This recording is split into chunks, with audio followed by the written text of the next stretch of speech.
നമസ്കാരം. ഞാനിപ്പോൾ നിൽക്കുന്നത് നമ്മുടെ ചാലക്കുടി KSEB ഓഫീസിന്റെ മുന്നിലാണ്. ഈ ചാലക്കുടി പട്ടണത്തിലെ ഏറ്റവും വലിയ ഒരു ഉത്സവം നടക്കുന്ന സമയം, ഏറ്റവും വലിയൊരു പ്രധാനപ്പെട്ട ഒരു ഉത്സവം നടക്കണം, ചാലക്കുടി പെരുന്നാൾ.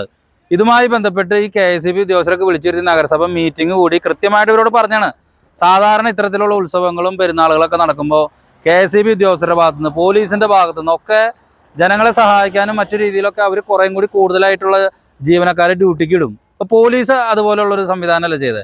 നഗരസഭ അതുമായി ബന്ധപ്പെട്ട് കൃത്യമായ കാര്യങ്ങൾ പറഞ്ഞ് മനസ്സിലാക്കിയിട്ടുള്ള ആകെ രണ്ട് പേരെയാണ് ഈ KSEB ഈ പെരുന്നാളുമായി ബന്ധപ്പെട്ട് ഡ്യൂട്ടിക്ക് ഇട്ടേക്കണം. ഇത് കൗൺസിലർ VJ ജോജി ഒരു വോയിസ് നോട്ട് ഇട്ടിട്ടുണ്ട്. അതുമാത്രമല്ല, ഞാനിവിടെ ഇവരെ ഫോൺ വിളിച്ചിട്ട് എടുക്കാണ്ടായി കഴിഞ്ഞപ്പോൾ ഞാനിവിടെ വന്ന് നോക്കി കഴിഞ്ഞപ്പോൾ ഈ ഹോട്ടലുകാരുണ്ടല്ലോ, നിങ്ങൾ ഈ ഹോട്ടലുകാരുടെ അവസ്ഥ മനസ്സിലായി. ഹോട്ടലുകാർ അവരുടെ സാധനങ്ങളെല്ലാം തന്നെ ഫ്രീസറിലും മറ്റേതിലൊക്കെ ആയിരിക്കും സൂക്ഷിച്ച് വെച്ചേക്കണത്. ഈ കറണ്ട് പോയവരോട് അവരൊക്കെ നെഞ്ചത്തടി. ഇപ്പോൾ ഒരുപാട് ഹോട്ടൽ ആൾക്കാർ ഇവിടെ വന്നിട്ട് ഇവരായിട്ട് വർത്തമാനം പറഞ്ഞുകൊണ്ടിരിക്കും. ഇവിടെ ഇതിലാകെ ഒരാളുണ്ട്, 2 ഫോൺ വരെ 2 ചവിട്ടിൽ 2 ഫോൺ വെച്ചിട്ടിരിക്കുകയാണ്. ആരും സംസാരിക്കാനില്ല. എനിക്ക് ഒരു ഹോട്ടലുകാരൻ മുന്നേ വന്ന് സംസാരിച്ച് കഴിഞ്ഞപ്പോൾ 2 പേരെയാണ് ഡ്യൂട്ടിക്ക് ഇട്ടതെന്ന്. ഈ 2 പേരെ ഡ്യൂട്ടിക്ക് ഇടാനായിട്ടുള്ളൂ ഇവിടെ. 2 പേരെ പോലീസ് സംസാരിച്ചപ്പോൾ പോലീസ് പറഞ്ഞത് അടുത്ത സ്ഥലങ്ങളിൽ നിന്ന് ഡ്യൂട്ടിക്ക് ഇടാനുള്ള സംവിധാനങ്ങളൊക്കെ ചെയ്യണമായിരുന്നു എന്നാണ്. ഇതെന്തൊരു കഷ്ടത്. ഈ ഹോട്ടലുകാരൊക്കെ ഈ നാളെ ആകുമ്പോഴേക്ക് എന്ത് പറ്റി, ഭക്ഷണ പദാർത്ഥങ്ങളൊക്കെ അത് നാശാവില്ലേ? ഇരുട്ടിലാണ് സംഭവം എന്ന് വെച്ചിട്ടുണ്ടെങ്കിൽ 2 ഫീഡറുകളിൽ പ്രശ്നം വന്നേക്കാം. അതാണ് ഈ കറണ്ട് പോയേക്കണത്. ഇങ്ങനെയുള്ള സംഭവങ്ങൾ തീർച്ചയായിട്ടും വരാൻ സാധ്യതയുള്ളതല്ല. കാരണം നഗരം മുഴുവനും ദീപപ്രഭയിലാണ് നിൽക്കണേ.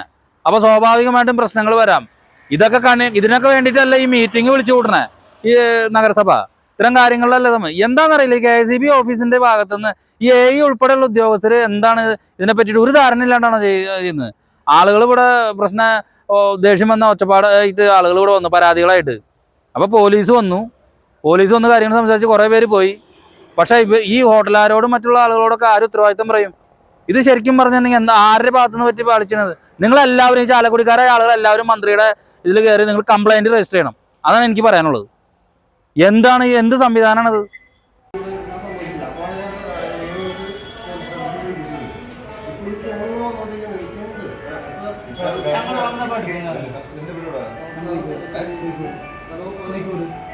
ഗവൺമെൻറ് ഹോസ്പിറ്റലിൻ്റെ പുറകിലാണ്.